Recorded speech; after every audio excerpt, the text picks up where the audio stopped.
Welcome, I am your host, Malazan narrator. In the long history of the Malazan world, few beings have shaped the fate of civilizations like the Jaghut.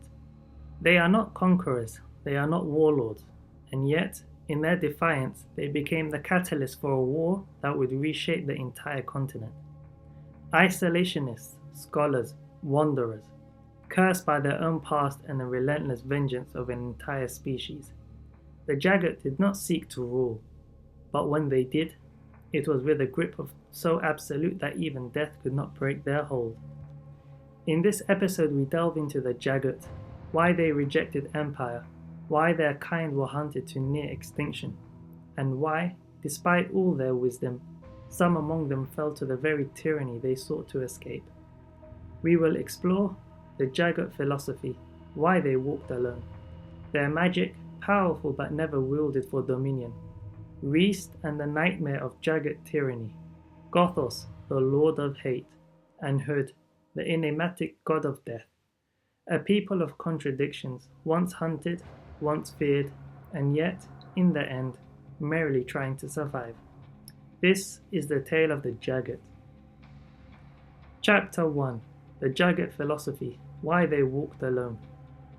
The Jaghut are a people defined by their rejection of empire and rule. In a world of chaos and conquest, they chose a path of isolation, both by nature and by choice. But why? The Jaghut saw the pursuit of empire as the seeds of oppression. While empires grew, so too did the chains they placed on their subjects. The Jaghut were no strangers to suffering.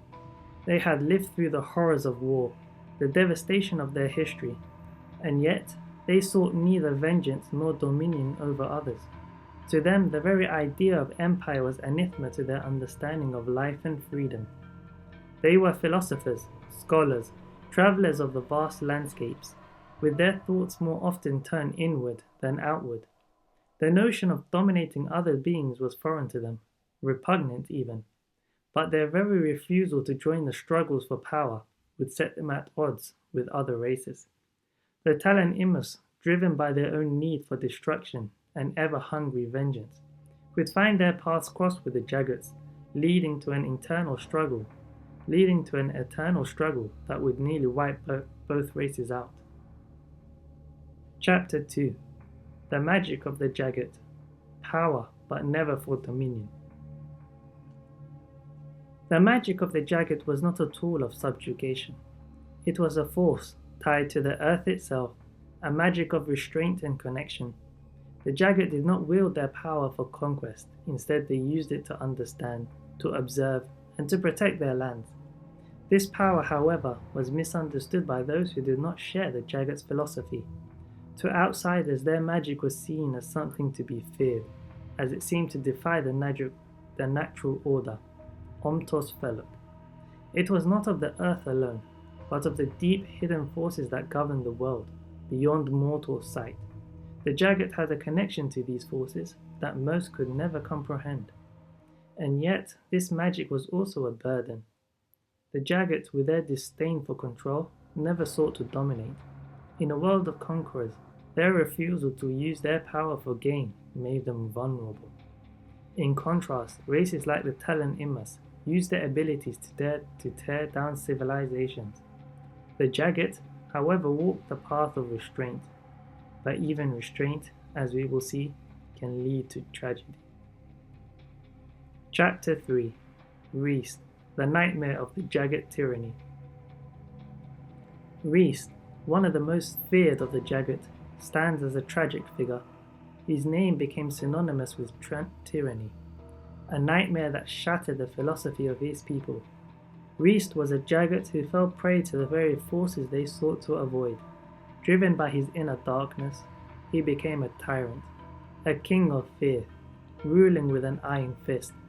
This was a betrayal, not only to his own people, but to the very ideals the Jaghut held dear. Why did Raest fall?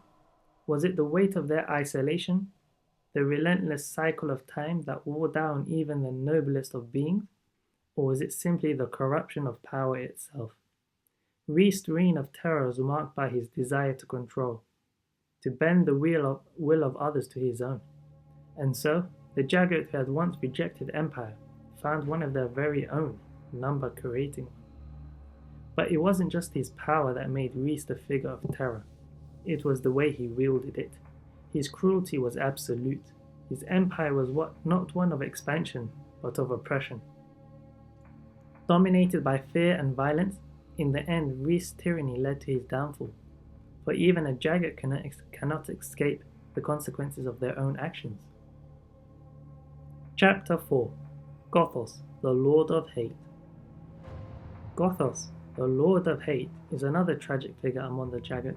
Unlike Raest, whose tyranny was born from a desire to dominate, Gothos represents something deeper, something much more insidious. Gothos is a figure who embodies the incorruption of hate itself.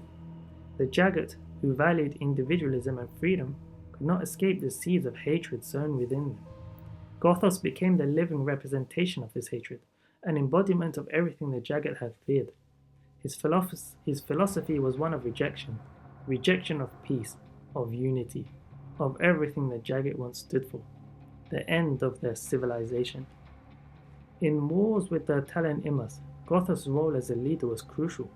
His hate-filled heart guided the Jaghut in a conflict that they could never truly escape. The T'lan Imass, driven by vengeance, sought to destroy the Jaghut.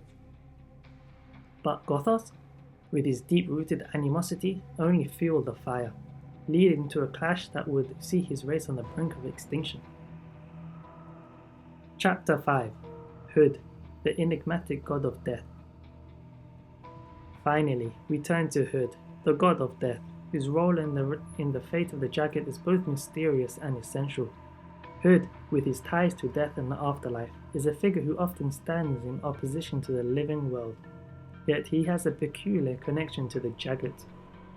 The Jaghut, with their rejection of empire and their detachment from worldly affairs, might have thought themselves above the reach of death, but they were wrong.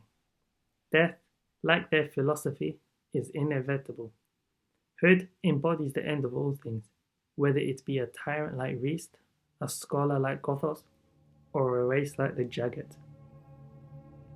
But Hud's role is not just that of a destroyer. He is a figure of judgment. The Jaghut may have rejected the rule of empires, but they could not escape the rule of death.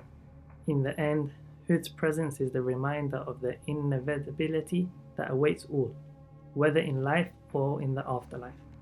And so the tale of the Jaghut ends, a people who rejected empire, only to fall prey to their own contradictions, a people who sought peace, yet were hunted to near extinction, and yet in the end, they were merely trying to survive.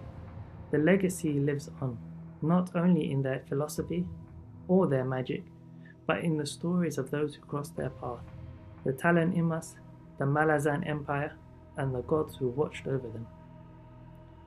Thank you for joining me on this episode.